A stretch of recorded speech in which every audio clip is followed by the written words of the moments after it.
Yashodanandana Braja Janaranjana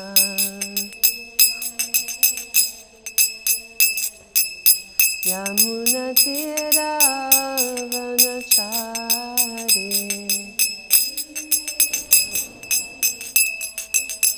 Yamuna Tira Vanachari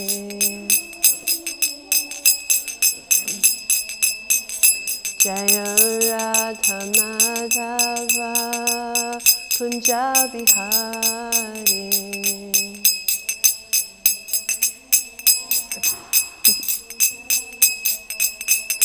Jaya Radha Giridhari Radha Giridhari Shirade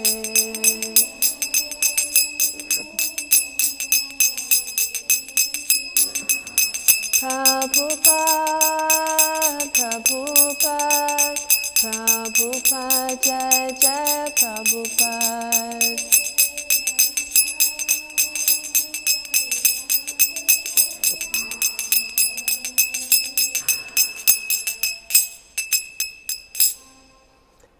Jayam Vishnupad Paramahamsa Parivrajacharya Astatara Sata Shri Shriman Srila A.C. Bhaktivedanta Swami Maharaj Srila Prabhupada Ki Jai. Jayam Vishnupad Paramahamsa Parivrajacharya Astatara Sata Shri Shriman Srila Bhaktivedanta Saraswati Srila Prabhupada Ki Jai. Ananta Koti Vaishnava Vrinda Ki Jai. Grantaraj Srimad Bhagavatam Ki Jai. Nitai Gaura Premanandi Hari Hari Bol. Ama Om Vishnu Padaya Krishna Vishaya Bhutale Shrimanti Deva Amritasam Nitinamne Pachari Pravidaksham Chabhakta Chari Pravidata Parata Tapikari Miyasya Savachitana. So we read a little of Srila Prabhupada Lilamrita.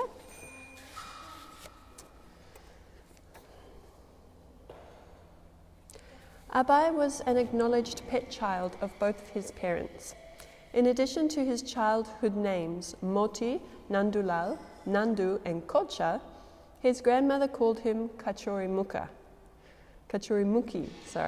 because of his fondness for kachoris, spicy vegetable stuffed fried pastries popular in Bengal. Because his grandmother and mother would give him kachoris, which he kept in the many pockets of his little vest, he liked to watch the vendors cooking on the busy roadside and accept kachoris from them and from the neighbours, until all the inside and outside pockets of his vest were filled. Sometimes when Abai demanded that his mother make him kachoris, she would refuse. Once she even sent him to bed. When Gaur Mohan came home and asked, "Where is Abai?" Rajani explained how he had been too demanding and she had sent him to bed without kachoris. "No, we should make them for him," his father replied, and he woke Abai and personally cooked puris and kachoris for him. Gaur Mohan was always lenient with Abai and careful to see that his son got whatever he wanted. When Gaur Mohan returned home at night, it was his practice to take a little puffed rice, and Abai would also sometimes sit with his father, eating puffed rice. Once, at the cost of 6 rupees, Gaur Mohan bought Abai a pair of shoes imported from England, and each year, through a friend who travelled back and forth from Kashmir, Gaur Mohan would present his son a Kashmiri shawl with a fancy hand-sewn border. One day in the market, Abai saw a toy gun that he wanted. His father said no, and Abai started to cry. All right, Gaur Mohan said, and he bought the gun. Then Abai wanted another gun. "You already have one," his father said. "Why do you want another one?" "One for each hand," Abai cried, and he lay down in the street, kicking his feet. When Gaur Mohan agreed to buy the second gun, Abai was pacified. Srila Prabhupada Ki Jai. Om Namo Bhagavate Vasudevaya. Om Namo Bhagavate Vasudevaya. Om Namo Bhagavate Vasudevaya. We're continuing the 4th canto of Srimad Bhagavatam. Chapter 4, Sati quits her body. Text 8. Sodarya samprashna samartavartaya. Can you see? Yeah. You can pull it all the way over to you guys if you like. Matra cha matris vasribishcha sadaram datam saparyam varam asanam chasa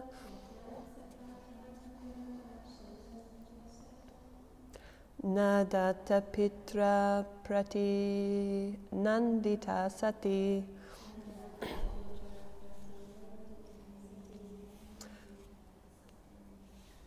So Darya Samprashna Samarta Vartaya Matra cha matri svashribishcha sadaram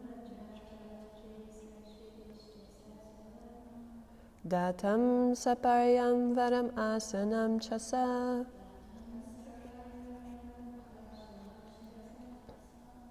Nadata pitra pratinandita sati.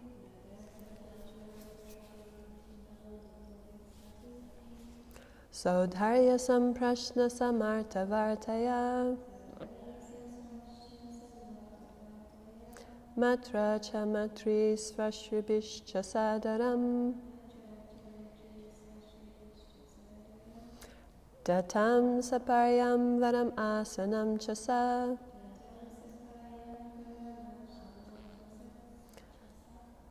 Nadata pitra pratinandita sati.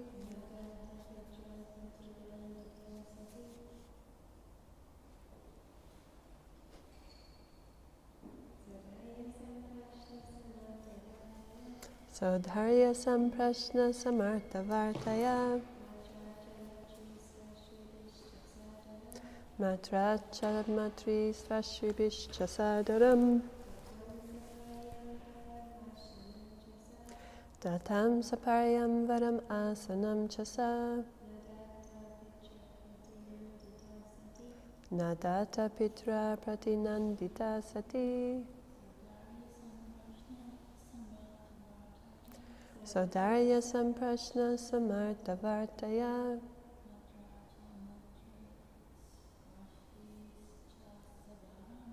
Matra cha matri svashribishcha sadaram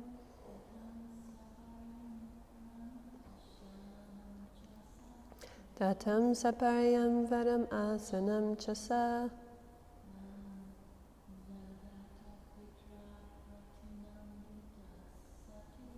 Nadatitapi nandita sati. And word for word. So Dharya, of her sisters, Samprashna, with the greetings, Samarta, proper, Vartaya, tidings, Matra, by her mother, Cha, and Matriswasribi, by her aunts, Cha, and Saadaram, along with respect, Datam, which was offered, Saparyam, worship, adoration, Varam, presence, Asanam, a seat, Cha, and Sa, she, Sati, Naadata, did not accept, Pitra, by her father, Apratinandita, not being welcomed, Sati. Translation and purport by Srila Prabhupada ki jai. Translation. Although she was received by her sisters and mother, she did not reply to their words of reception. And although she was offered a seat and presence, she did not accept anything, for her father neither talked with her nor welcomed her by asking about her welfare. Purport. Sati did not accept the greetings offered by her sisters and mother, for she was not at all satisfied by her father's silence. Sati was the youngest child of Daksha, and she knew that she was his pet. But now, because of her association with Lord Shiva, Daksha forgot all his affection for his daughter, and this very much aggrieved her. The material bodily conception is so polluted that even upon slight provocation, all our relationships of love and affection are nullified. Bodily relationships are so transient that even though one is affectionate towards someone in a bodily relationship, a slight provocation terminates this intimacy. Om Jnana-timirandasya Jnananjana-shalakaya Chakshurunmilitam Yena Tasmai Shri Guruve Namaha. Jai Shri Krishna Chaitanya Prabhu Nityananda Shri Advaita Gadadha Shivasari Gaura Bhaktavrinda. Hare Krishna, Krishna Krishna, Hare Hare. Hare Rama, Rama Rama, Hare Hare. We're in the center of this really, the culmination of the pastime here, leading up to when Sati will actually quit her body. So, Sati has attended the sacrifice now. Against the advice of her husband, she's gone along to the sacrifice being performed by Daksha. And as we know, the previous sacrifice that Daksha held was the sacrifice in which he offered many harsh words to Lord Shiva and was very offensive to Lord Shiva because he perceived an offence by Lord Shiva, that he didn't stand up to welcome Daksha. Although we know, and from Prabhupada's explanations, Lord Shiva was not at all at fault. Lord Shiva is always meditating on the Supreme Personality of Godhead.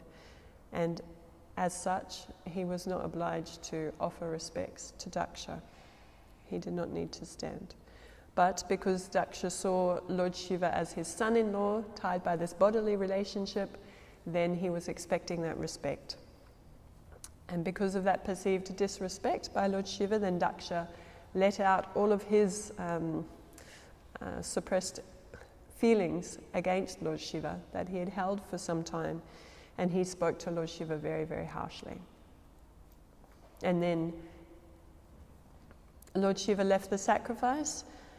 Daksha went on and he's performing another sacrifice. This time he hasn't even bothered to invite Lord Shiva or Sati at all. Lord Shiva is a principal demigod. He's always there when sacrifices are being performed. But Daksha, being upset with Lord Shiva, did not invite him at all.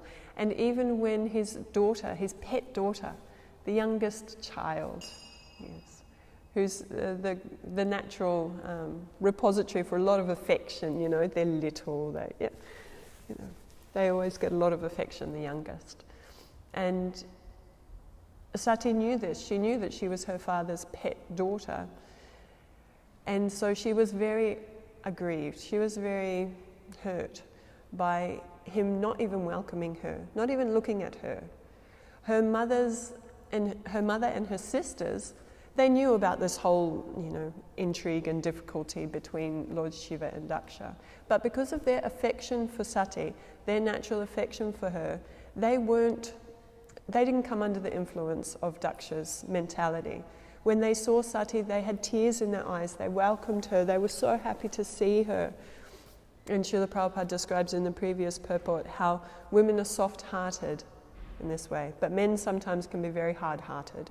So Daksha, despite his affection, the natural affection that he has for his child, he was hard. No, he didn't speak to her, didn't look at her, didn't welcome her at all. And then a lot of the other persons in that sacrifice who were Daksha's subordinates also treated Sati like that. They were a bit, we don't want to upset Daksha, so they also didn't greet her or treat her kindly. So Sati, this displeased Sati. And even though her sisters and her mother welcomed her very nicely, we hear, she was offered a seat, she was offered presents, she was offered sweet words of reception, she couldn't accept that. Because what was happening was that her father was still disrespecting her husband. This is what's aggrieving Sati, is that Daksha is disrespecting Shiva, as we see later in the purports. That Sati was so dedicated to Lord Shiva that she this is why she left her body. She could not bear the offense of Daksha toward her husband. It's not so much this personal offense between Daksha and Sati that's upsetting Sati. It's more the offense toward her husband. And this is a really important point that Srila Prabhupada says in the purport, that our material bodily conception, this is so polluted, that even at a slight provocation, we can forget all intimacy. We can forget all love and affection that we have for someone. Yes? When we get provoked, if we're in the bodily conception of life, thinking that I am this body, this person is that body, they're related to me by a bodily relationship, why hasn't this person respected me? Why has this person spoken like that? Whatever the issue might be, then we become hard. Yeah? It's very easy for the heart to become hardened towards a person. And this is because of the bodily conception of life. And this is something, that Srila Prabhupada, again and again and again and again and again, he's trying to get it through our dull heads. This very essential point, that we're not these bodies. We're not these material bodies. And our bodily relationships are not the goal of life. Our bodily relationships are not the all in all. We want to actually get to a point of being able to relate to others at a much deeper level. Not that I see myself as the body and I see you as your body and therefore we are related in some way. But actually, I see myself as spirit soul, I see you as spirit soul, and I want to relate to you as a spirit soul. And this is actually, it's a very elevated, that's a very elevated realization. And when thinking about this, I was remembering another very exalted devotee, Queen Kunti, and how she speaks in the beginning of the Srimad Bhagavatam, in the first canto, 8th chapter. We have beautiful prayers by Queen Kunti.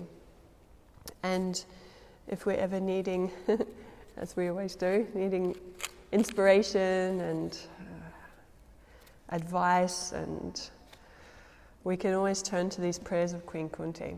They're full of transcendental realization. Queen Kunti is a fully realized personality and intimately connected with Krishna by bodily relationship, but by her devotion. She is intimately connected with Krishna. And we know when Krishna was about to leave Hastinapur, he had stayed with the Pandavas for quite some time after the Battle of Kurukshetra. Then it was time for Krishna to leave Hastinapur.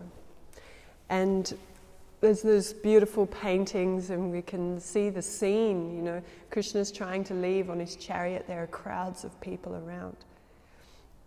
Yudhisthira doesn't want him to go, but he's given his permission. The brothers, all the Pandavas are walking alongside the chariot. Queen Kunti approaches Krishna's chariot, and prays to him in all submission these beautiful prayers in the 8th chapter of the first canto, And they're all very significant prayers. One of them she prays. I'm going to read two, but this is the first one, how it starts. She says, O Lord of the universe, soul of the universe, O personality of the form of the universe, please therefore sever my tie of affection for my kinsmen, the Pandavas and the Vrishnis. Now why is she praying like this? Why would we pray to Krishna to sever my tie of affection for the Pandavas and the Vrishnis? Krishna's own family. Why is she praying like this? Srila Prabhupada explains very nicely in the purport. He says that a pure devotee of the Lord is ashamed to ask anything in self-interest from the Lord. But the householders are sometimes obliged to ask favors from the Lord, being bound by the tie of family affection. Okay? Srimati Kunti Devi was conscious of this fact, and therefore she prayed to the Lord to cut off the affectionate tie from her own kinsmen, the Pandavas and the Vrishnis. The Pandavas are her own sons, and the Vrishnis are members of her paternal family. Krishna was equally related to both of these families.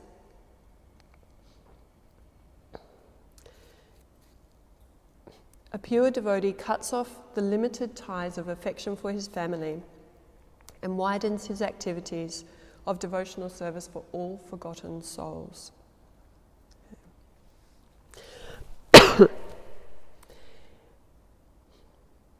Srimati Kunti Devi prayed to be free from such bondage of family affection.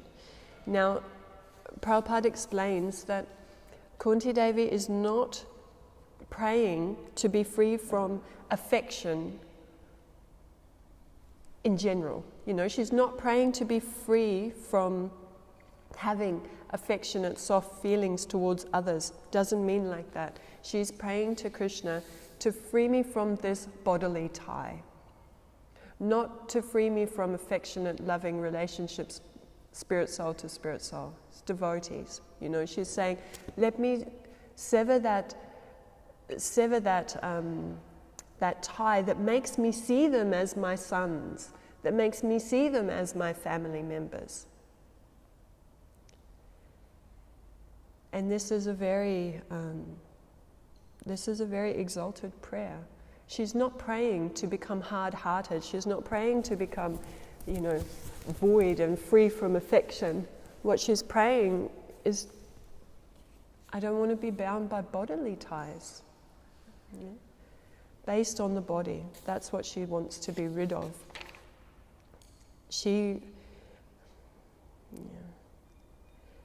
Prabhupada explains nicely here. He says that her affection for the Pandavas and the Vrishnis is not out of the range of devotional service, because the service of the Lord and the service of the devotees are identical.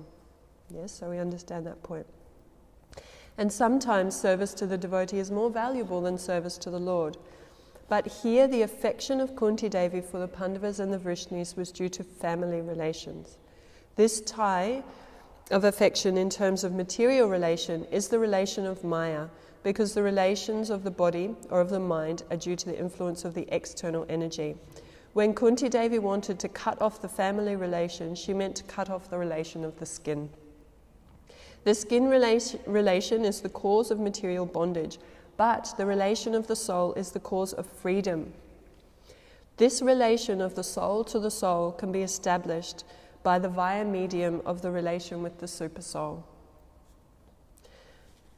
So when our affection is based on Krishna, and when Krishna is the object of our affection, when we see others in relationship with Krishna, that kind of affection, that kind of bondage is liberating. That kind of affection for others is the source of freedom. But that affection, purely based on the body, is the cause of bondage.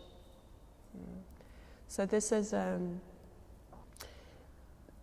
as we see what's going on in this interaction between Sati and Daksha and Shiva, these bodily ties, this bodily relationship, and then this so-called, respect that's due because of bodily relationship, and this whole clash is due to this identification with the body and identification of others with the body.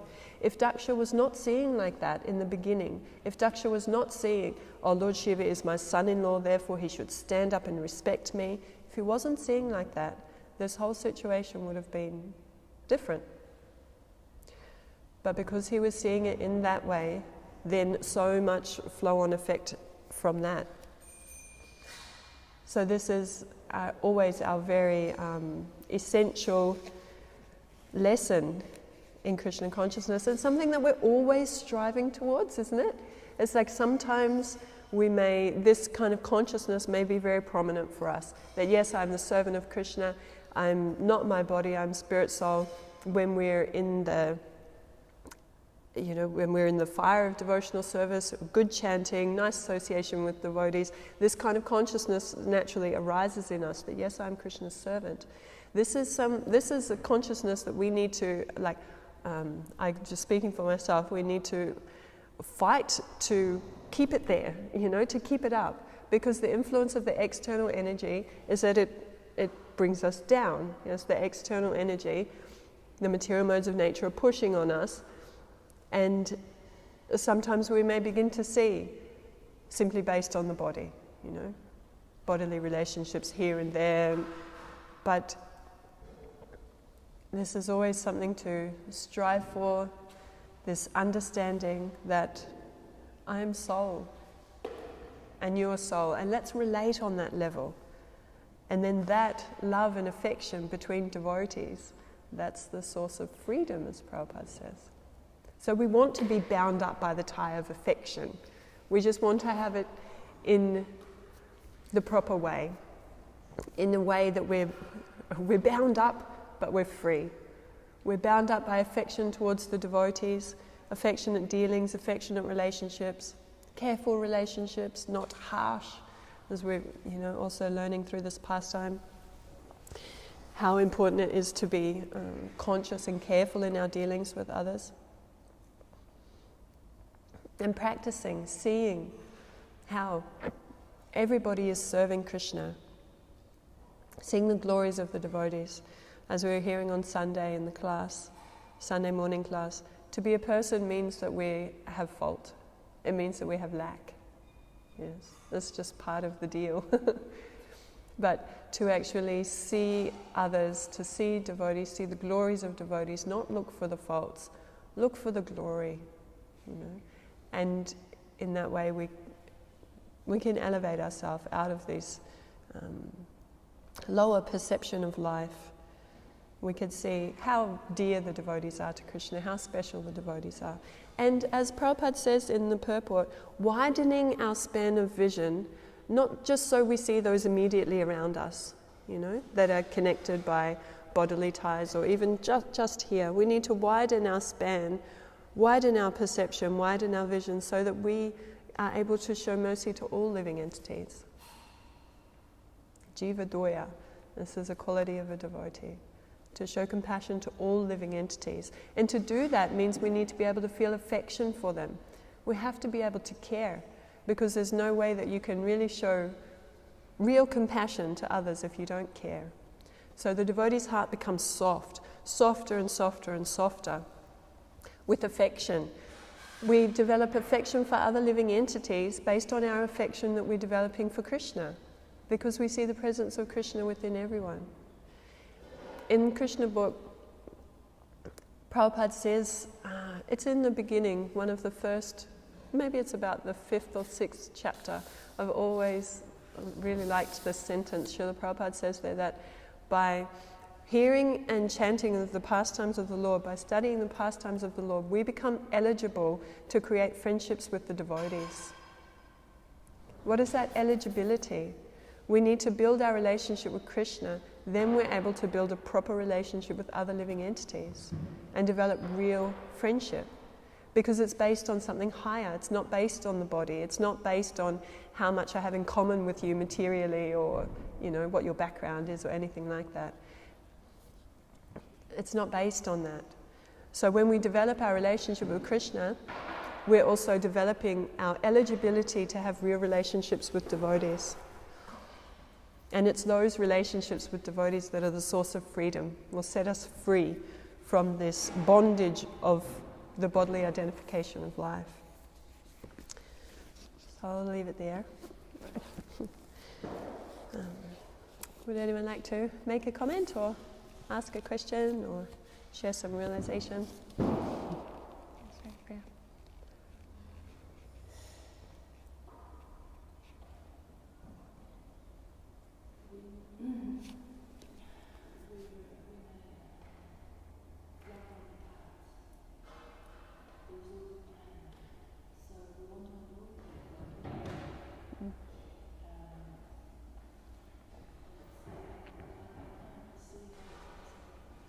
I don't think we need to avoid it.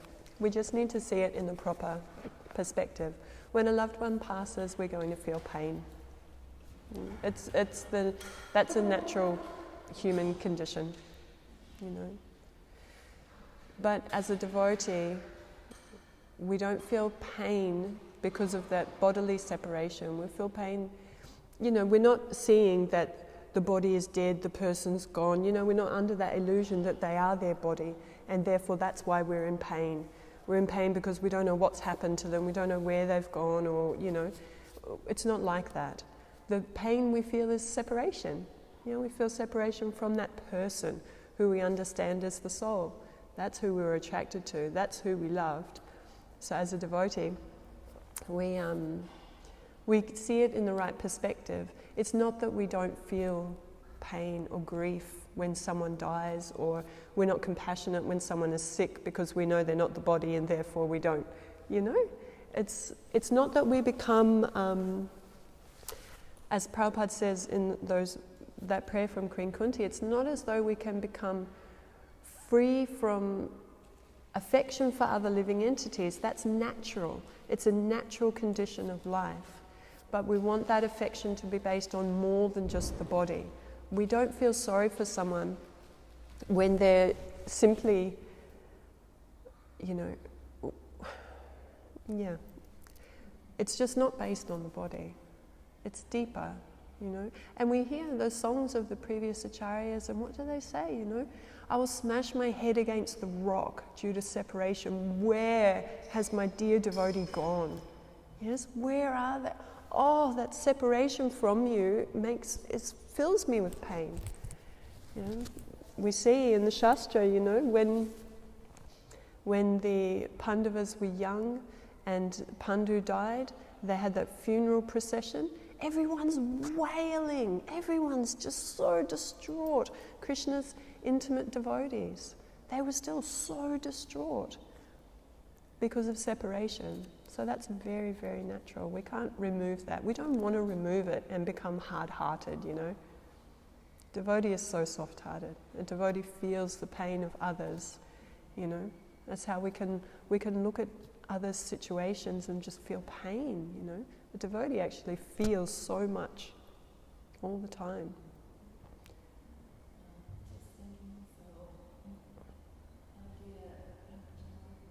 Yes.